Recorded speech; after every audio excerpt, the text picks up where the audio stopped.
সুপ্রভাত বন্ধুরা, আজ ২০ ডিসেম্বর শনিবার। আজকের সকালের বিশেষ বিশেষ খবরগুলি হলো, এবার সন্দেহজনক নাগরিকের তালিকায় বিজেপি বিধায়ক বিজয় মালাকারের নাম।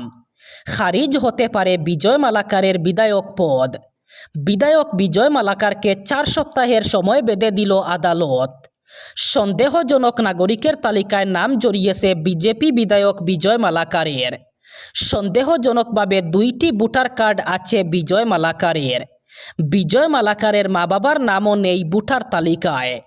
২০১৯ এবং ২০২১ সালে ২টি পৃথক ভোটার কার্ড দাখিল করেছিলেন বিজয় মালাকার। বিধায়ক বিজয় মালাকারকে এবার আদালতে দাখিল করতে হবে নাগরিকের প্রমাণপত্র। রাজ্যে যে সকল ব্যক্তিরা এখনও পর্যন্ত সরকারি ঘর পাননি এবং তাদের কাঁচা ঘর, তাদের জন্য এসে গেল খুশির খবর। রাজ্যে এবার ৩,২৫,০০০ পরিবার পাবেন সরকারি ঘর। সেই সাথে আগামীতে নতুন করে আরও ৩০ লাখ পরিবার পাবেন সরকারি ঘর। প্রধানমন্ত্রী আবাস যোজনার আওতায় সরকারি ঘরের নতুন তালিকা তৈরি করছে সরকার।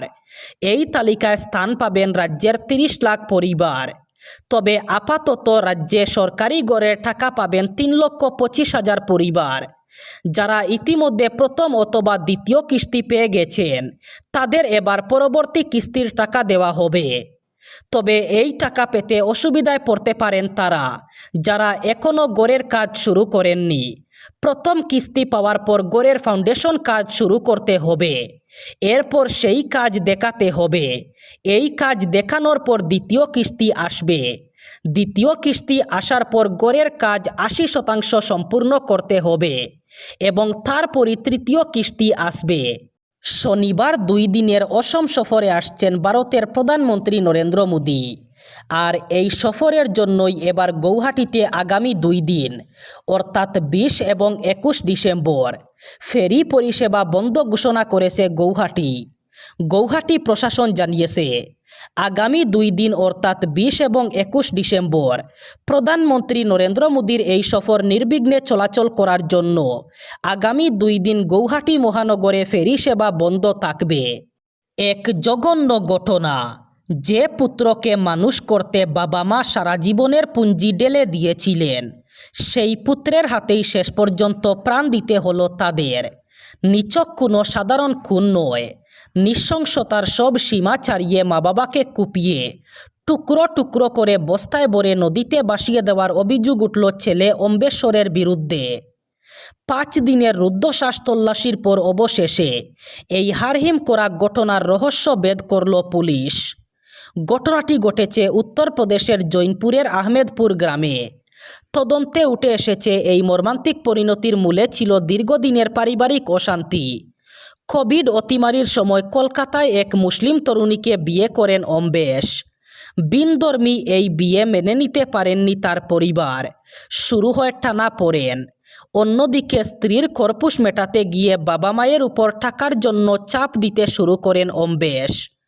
জমি জমা ও টাকা নিয়ে বিবাদ চরমে পৌঁছালে ৩ মাস আগে কলকাতা থেকে একা ফিরে আহমেদপুরে থাকতে শুরু করেন তিনি। কিন্তু তাতে অশান্তি কমেনি। পুলিশি জেরা এবং অপরাধস্থল পুনর্নির্মাণে যা উঠে এসেছে, তা যে কোনো ক্রাইম থ্রিলারকেও হার মানাবে।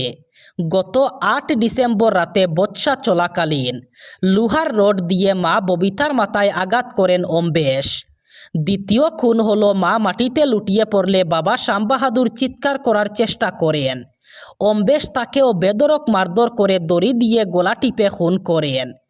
দেহ লুপাট করতে বাড়ির নিচে চলতে থাকা নির্মাণ কাজের করাত দিয়ে মা বাবার দেহ ৩টি করে খণ্ডে বিভক্ত করেন তিনি। মোট ৬টি সিমেন্টের বস্তায় সেই দেহাংশগুলি ভরা হয়। খুনের পর নিজের গাড়িতে বস্তাগুলো বোঝাই করেন অম্বেশ। এরপর গোমতী নদীতে দেহাংশ ফেলে দিলেও মায়ের একটি অঙ্গ বেগে না দৌড়ায়। বারাণসী যাওয়ার পথে সেই সই নদীতে ফেলে দেন তিনি। নিহত দম্পতির মেয়ে বন্দনা গত ১৩ ডিসেম্বর বাবা মা এবং ভাইয়ের খোঁজ না পেয়ে থানায় নিখোঁজ ডায়েরি করেন। তদন্তে নেমে পুলিশ অম্বেশের গতিবিধিতে সন্দেহ প্রকাশ করে। জিজ্ঞাসাবাদের সময় বারবার বয়ান বদল করলেও পুলিশের ম্যারাথন জেরার মুখে শেষমেশ ভেঙে পড়ে অম্বেশ। স্বীকার করে নিজের অপরাধের কথা। এবার বদলি হলেন কাছাড়ের ডিডিসি নরসিং বে। তাকে বদলি করা হয়েছে হাইলাকান্দিতে। তার স্থলে যোরহাট থেকে কাছাড়ে বদলি করা হয়েছে রাজীব রায়কে। বদলি হয়েছেন কাছাড় জেলা পরিষদের সিও প্রণব কুমার বরাও। তাকে বদলি করা হয়েছে গোয়ালপাড়ায়। তার স্থানে দিশপুর সচিবালয় থেকে এসেছেন ডি সুচিয়াং। এছাড়া হাইলাকান্দির অতিরিক্ত জেলা কমিশনার দীপমালা গোয়ালাকে বদলি করা হয়েছে গোয়ালপাড়ায় এবং গোলাঘাটের অতিরিক্ত জেলা কমিশনার ডেভিড কুমার বোরাকে বদলি করা হয়েছে কাছাড়ে। একইভাবে উদালগুড়ির অতিরিক্ত জেলা কমিশনার মনোজিতি কুটুমকে কাছাড়ে এবং ওয়েস্ট কার্বি আংলং থেকে অতিরিক্ত জেলা কমিশনার মনসুর আহমেদ মজুমদারকে বদলি করা হয়েছে হাইলাকান্দিতে। বড়দিন অর্থাৎ ক্রিসমাসের আগে রাজ্যে জাঁকিয়ে শীতের সম্ভাবনা আপাতত নেই, বরং ক্রিসমাস পেরিয়ে গেলে অর্থাৎ বর্ষ শেষে এক দফা শীতের স্পেল দেখা যেতে পারে, এমনই ইঙ্গিত দিয়েছে আবহাওয়াবিদরা।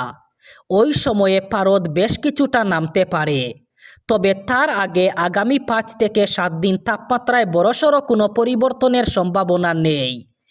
এই মুহূর্তে রাজ্যে সর্বনিম্ন তাপমাত্রা ঘোরাফেরা করছে 13 থেকে 15 ডিগ্রি সেলসিয়াসের মধ্যে। দিনভেদে খুব বেশি তারতম্য না হলেও তাপমাত্রা সামান্য বাড়তে পারে। আগামী কয়েকদিনে 1 থেকে 2 ডিগ্রি সেলসিয়াসের মধ্যেই উঠানামা করবে পারদ। তার জেরে সকাল সন্ধ্যায় শীতের আমেজ কিছুটা কমবে, আর দিনের বেলায় শীতের অনুভূতি অনেকটাই হালকা হবে। দেশে প্লাস্টিকের ব্যবহার লাগাম ছাড়া। জলের বোতল থেকে খাবারের প্যাকেট কোথাও মানা হয় না বিশ্ব স্বাস্থ্য সংস্থা অর্থাৎ হুর স্বাস্থ্যবিধি। এর ফলে ক্যান্সারের মতো মারণ রোগ হতে পারে। এই মর্মে একটি জনস্বার্থ মামলা হয়েছিল সুপ্রিম কোর্টে। সব ধরনের প্লাস্টিক প্যাকেজিংয়ে হুর বিধি মানার আবেদন জানানো হয় পিআইএলে। যদিও এই পিটিশন খারিজ করে দিল সুপ্রিম কোর্ট। উল্টো বিচারপতিরা মন্তব্য করলেন, এই সবই হলো ধনীদের শহুরে আতঙ্ক। প্যাকেট নমনীয় করার জন্য প্লাস্টিকে অ্যান্টিমনি এবং বিআইএইচপি রাসায়নিক ব্যবহার করা হয়। জনস্বার্থ মামলা আবেদন করে বলা হয়েছে, বিশেষজ্ঞদের মত হলো এই রাসায়নিক থেকে ক্যান্সার হতে পারে, অথচ বোতল অথবা প্যাকেটের উপকরণে তা সামান্য পরিমাণে রাখার বিষয়ে আপত্তি করেনি কেন্দ্রীয় সংস্থা FSSAI। জনস্বার্থ মামলাটি উঠেছিল বিচারপতি সূর্যকান্তের বেঞ্চে। তিনি আবেদনকারীকে বাস্তব পরিস্থিতির সঙ্গে পরিচিত হতে বলেন, পরামর্শ দেন আসল দেশটাকে জানুন। এই দেশে বহু জায়গায় মানুষ জল পান না। মনে করিয়ে দেন দক্ষিণ আফ্রিকা থেকে ভারতে আসার পর গান্ধী দেশের গরিব এলাকা ঘুরে দেখেন। সূর্যকান্তের বক্তব্য, আবেদনকারীরও সেই সব জায়গায় যাওয়া উচিত। দেশের যেসব প্রান্তে জলের অভাব রয়েছে, এর ফলে তারা পরিস্থিতি সম্পর্কে অবগত হবেন।